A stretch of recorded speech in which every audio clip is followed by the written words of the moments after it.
অসম্মানজনক পরিস্থিতিটি কি, এটা শুনলেও তো আমার ভয় লেগে যায়।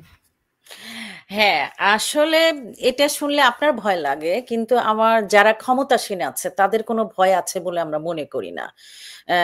আহ, হাফিজ আল আসাদ ভাই খুব চমৎকার ভাবেই বলেছেন যে তাদের কোনো অধিকার নাই, এবং কারা আসলে তাদেরকে 5 বছর বা 10 বছর বা সারা জীবন চাচ্ছে। আমরা দেখি যে অনলাইনে কিছু সার্ভে ঘুরে বেড়ায়, এবং অনলাইনের বিষয়টাও তো আপনার একটা মানুষের 10টা অ্যাকাউন্ট বা এরকম অনেক ফেক ব্যাপার থাকে, সেটাও আমি না হয় ছেড়েই দিলাম। এখন বাংলাদেশের জনসংখ্যা ধরা হয় 18 কোটি।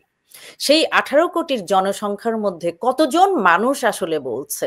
হাফিজ আল আসাদ ভাই খুব চমৎকার করেই বলেছেন যে এই যে যারা বৈষম্য বিরোধী বা জাতীয় নাগরিক পার্টি বা যারা তাদের বেনিফিশিয়ারি, হ্যাঁ, যারা জীবনে কখনো, এবং সেই বেনিফিশিয়ারি গ্রুপ চাচ্ছে যে তারা নিজেরা, এবং অর্থাৎ তারা নিজেরাই চাচ্ছে যে তারা নিজেরা ক্ষমতায় থাকেন।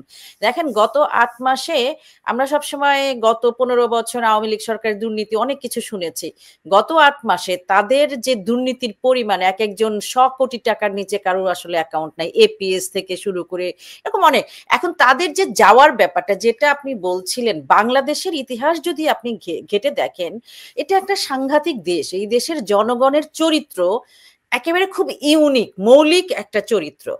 তারা আপনি যদি 1000 বছরের যে নৃতাত্ত্বিক বিশ্লেষণ দেখেন, সেখানে তারা দেখবেন রাজনীতি সচেতন না, তারা গান গায়, খালি পেটে ঘুরে বেড়ায়, তাদের কোনো না, সেগুলো তো ঠিক আছে, বাঙালিকে কেউ না, দাবি আমি ওই করতে জায়গায় পারেনি, আসছি। কিন্তু সেখান থেকে আমার প্রশ্নটি আমি শেষ করব।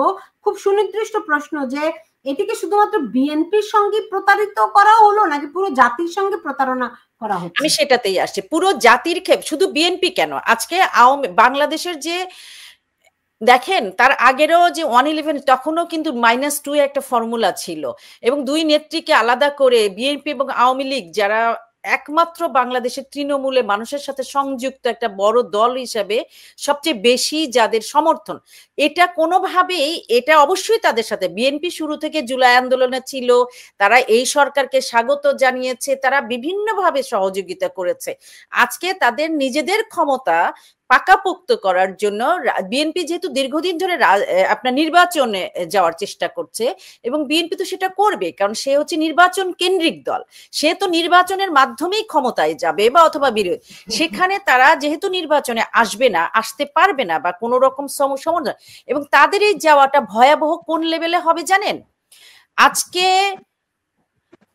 আমি কল্পনাও করতে পারি নাই যে আজকে ডক্টর ইউনূস কতগুলো, শুধু তাকে মানুষ পিটিয়ে মারবে যদি সে দেশে থাকে। একটা জিনিস চিন্তা করেন, শেখ হাসিনা ভারতে গিয়েছে, ডক্টর ইউনূস কোথায় যাবেন? ওনার উনি কাউকে বন্ধু বানান নাই। ভারতের সাথে ওনার সমস্যা, মায়ানমারের সাথে সমস্যা, চীনের সাথে, এই এই যে সবার সাথে গেম খেলে উনি কি 13,500 মাইল পার হয়ে আমেরিকায় আসতে পারবেন? সেই সুযোগ পাবেন? এবং তার সাথেও আমি ভয়ঙ্কর ভাবে কল্পনা করি যে আজকে সার্জিস, হাসনাত, এই যাদেরকে বল বানিয়ে খেলেছে, এটা তো একটা বল, পুতুল, পাপেট, এবং এদেরকে যেভাবে তোলা দিয়েছে, এবং এই যে টোটাল আসিফ বলেন, এই যে হান্নান মাসুদ বলেন, এই যে পাপেট গুলোকে, এই যে ফুটবল গুলোকে তৈরি করা হয়েছে, এরা, এদের কি দশাটা হবে? মানুষ এদেরকে কিভাবে দেখবে? আজকে মানুষের দ্রব্যমূল্য, আজকে মানুষের যে যুদ্ধ অবস্থায়, আমি তো কল্পনাও করতে পারি না আজ থেকে 2 মাস পরে যদি সত্যি সত্যি এই যুদ্ধ আবহটা চলে থাকে, তাহলে বাংলাদেশের কত মানুষের কোন জায়গায় চলে যাবে। তারা কি তখন পেটের খিদার কাছে কিছু থাকে না, তারা তখন ওই আপনার জুজুর ভয়, আপনি শাসনে আছেন কিনা এটা দেখবে না, মানুষ পিটিয়ে মারবে, রাস্তায় পিটিয়ে মারবে, এবং সেই মৃত্যু একেবারে ভয়ঙ্কর জায়গায় হবে, তারা তাদের কবরও পাবে না। ট্রাস্ট মি, না, তাদের অবস্থা কোন জায়গায় আমি যাবে। আমি ওই ওই অবস্থার কথা ভাবতেও পারি না আসলে। সত্যি এখনই বাংলাদেশে আমাদের যে জন্য অবস্থা, খুবই কষ্টদায়ক, একজন নোবেল লরিয়েট, বাংলাদেশের একমাত্র নোবেল লরিয়েট, তাকে আমাদেরকে এই কথা বলতে হচ্ছে। এটা যেখানে যাকে নিয়ে আমরা গর্ব করব, সেখানে আমার তাকে বলতে হচ্ছে, কারণ তিনি শুধুমাত্র ক্ষমতা নিয়েছেন তা না, তিনি বাংলাদেশকে বিপন্ন করেছেন, বাংলাদেশের কোটি মানুষের ভাগ্য নিয়ে উনি ছিনিমিনি খেলেছেন। আজকে আমি শুধু বিএনপি কে বলবো যে এত বড় দল আপনারা, আপনারা গণতন্ত্রের ওই আন্দোলন করেছেন, আপনারা বলেন আওয়ামী লীগের সময় আপনারা আন্দোলন করতে পারেন নাই, আজকে তো আপনাদের ওই সুযোগ আছে, মাঠে নামেন, এবং গণতন্ত্রের যাত্রায় আপনাদেরকে নামতে হবে।